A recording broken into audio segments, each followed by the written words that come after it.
DBC and ABC are two isosceles triangles on the same base BC. We can see that the vertices A and D lie on the same side of BC. AD is produced to intersect the side BC at P. Given this, we need to prove that triangle ABD is congruent to triangle ACD. We need to show that these two triangles are congruent to each other. Let's do that. Take up the two triangles ABD and ACD. We know that AB of this triangle is equal to AC of this triangle. Why? Because we know that ABC is an isosceles triangle. So the sides AB and AC are equal. BD of this triangle is equal to CD of this triangle. Why? See here. Triangle DBC is an isosceles triangle with BD equal to CD. So that's given to us. AD is a side common to both the triangles. Therefore, triangle ABD is congruent to triangle ACD by the SSS congruence criterion. So with this we have proved the first one. Now look at the second one. We need to prove that triangle ABP is congruent to triangle ACP.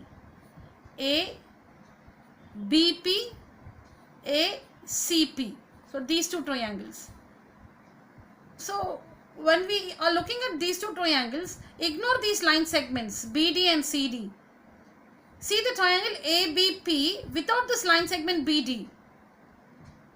And see the triangle ACP, or consider the triangle ACP without this line segment CD in it.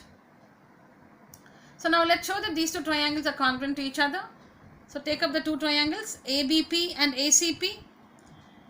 So AB of the first triangle is equal to AC of the second triangle, because we know that ABC is an isosceles triangle. Now look at the figure. Angle 1 of this first triangle is equal to angle 2 of the second triangle. That's not given to us.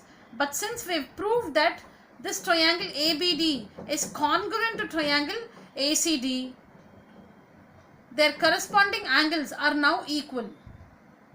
Corresponding angles in congruent triangles are equal. So since these two triangles are congruent to each other, we have proved that. So we have angle 1 equals angle 2. Alright. So see here, we have proved that these two triangles are congruent to each other. What is angle 1? Angle BAD. See here, BAD. Angle BAD. And what is angle 2? Angle CAD. See here, CAD. Angle BAD is equal to angle CAD. Angle 1 is equal to angle 2, because these two triangles are congruent to each other. Their corresponding angles are equal. So angle 1 equals angle 2.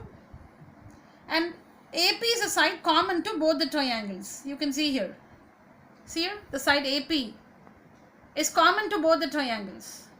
So what does this make? We have mentioned about the sides AB, AP and angle 1 in the first triangle. And we have mentioned about AC, AP and angle 2 in the second triangle. So that makes two sides included angle. Two sides included angle. So by the SAS congruence criterion, triangle ABP is congruent to triangle ACP. Now next we need to show that AP bisects angle A as well as angle D. How do we show this?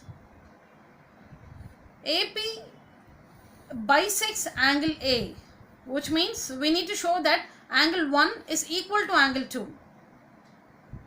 Angle A is this vertical angle A, and you can see this line segment AP.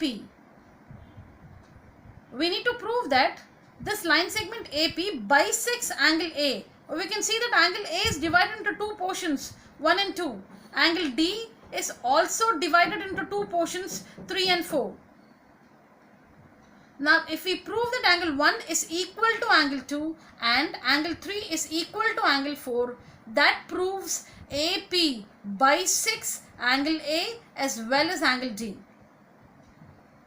But we've already proved that angle 1 is equal to angle 2. Correct? So, this means AP bisects angle A. Now, let's go on to prove that angle 3 is equal to angle 4. So, with this we can say that AP bisects angle D. Let's do that. So, how do we show that angle 3 is equal to angle 4? Where are the angles 3 and 4? Where are the angles 3 and 4? Angle 3 is an angle of triangle BDP. Angle 4 is an angle of triangle CDP. Correct?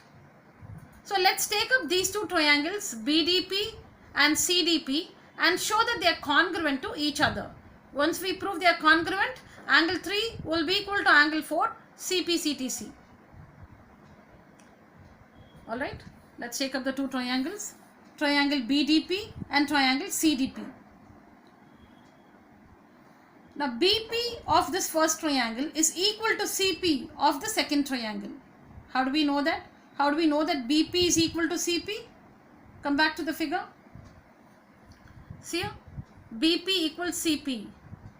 We proved that this triangle ABP is congruent to the triangle ACP, right? BP is the side of this triangle, CP is the side of this triangle. So, see here, we proved that triangle ABP is congruent to triangle ACP. And can we see it here? BP equals CP.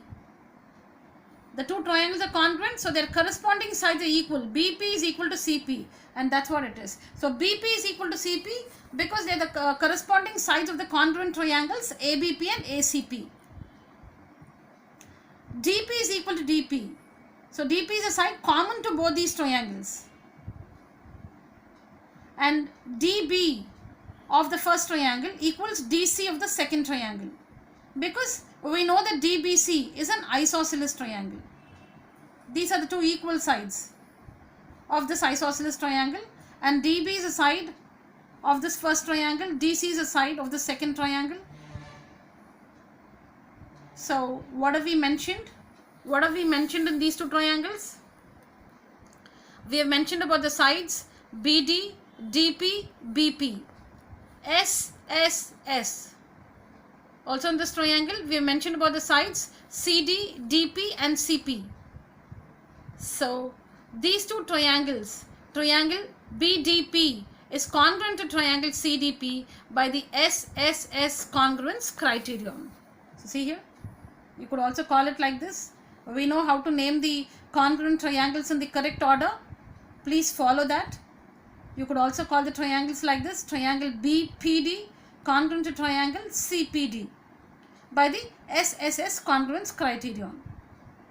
So, now that we proved these two triangles are congruent, their corresponding angles are equal. Now, see here, these two triangles are congruent. Angle 3 of the first triangle corresponds to angle 4 of the second triangle. And since they are congruent triangles, angle 3 equals angle 4. What's angle 3? BDP. What's angle 4? CDP. So, see here, BDP and CDP. See, we proved that the triangles are congruent. Angle BDP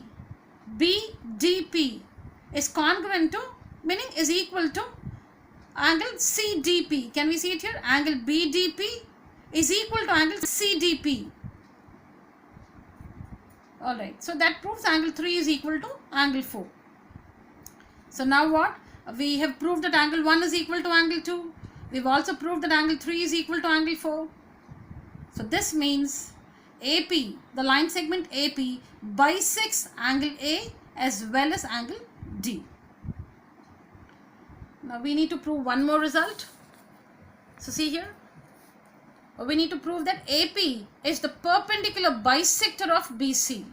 What's that? See this line segment AP? We need to prove that this line segment AP is the perpendicular bisector of the line segment BC. So there are two things there. We need to prove that AP is perpendicular to BC. Also, AP bisects BC. So to show that AP is perpendicular to BC, AP is perpendicular to BC. See, these two line segments meet here at P. So if they meet at right angles, that proves AP is perpendicular to BC. Which means we need to prove that angle 5 or angle 6 is 90 degrees. And to prove that AP bisects BC, see here, AP bisects BC, that is, AP cuts BC into two equal halves. So for this, we need to prove that BP is equal to CP. So when we prove these two, it means AP is the perpendicular bisector of BC. See that here? So since triangle ABP is congruent to triangle ACP, see here, ABP is congruent to ACP. We have proved this earlier. So from this we have BP equals CP. BP equals CP, CP CTC. Let's call this result A. Now angle 5 is equal to angle 6. For the same reason, we have proved that triangle ABP is congruent to triangle ACP. So angle 5 and angle 6 are the corresponding angles in these two congruent triangles, and hence they are equal. What is this angle called? Angle 5? BPA. BPA, CPA. Check it out here. BPA, CPA. BPA, CPA. So angle BPA and angle CPA are the corresponding angles in these two congruent triangles, and hence they are equal, which means angle 5 is equal to angle 6. But angle 5 and 6 form a linear pair. They are two angles on a straight line, on the straight line segment BC. So angle 5 plus angle 6 is equal to 180, linear pair axiom. But we know that angle 5 is equal to angle 6. So we could replace angle 6 with angle 5. So this gives us angle 5 plus angle 5 is 180. Twice of angle 5 is 180. Angle 5 equals 180 over 2. So angle 5 equals 90 degrees. Call this result B. So from the results A and B, from A and B, AP is the perpendicular bisector. See here it's the bisector, here it's perpendicular. So from A and B, AP is the perpendicular bisector of BC.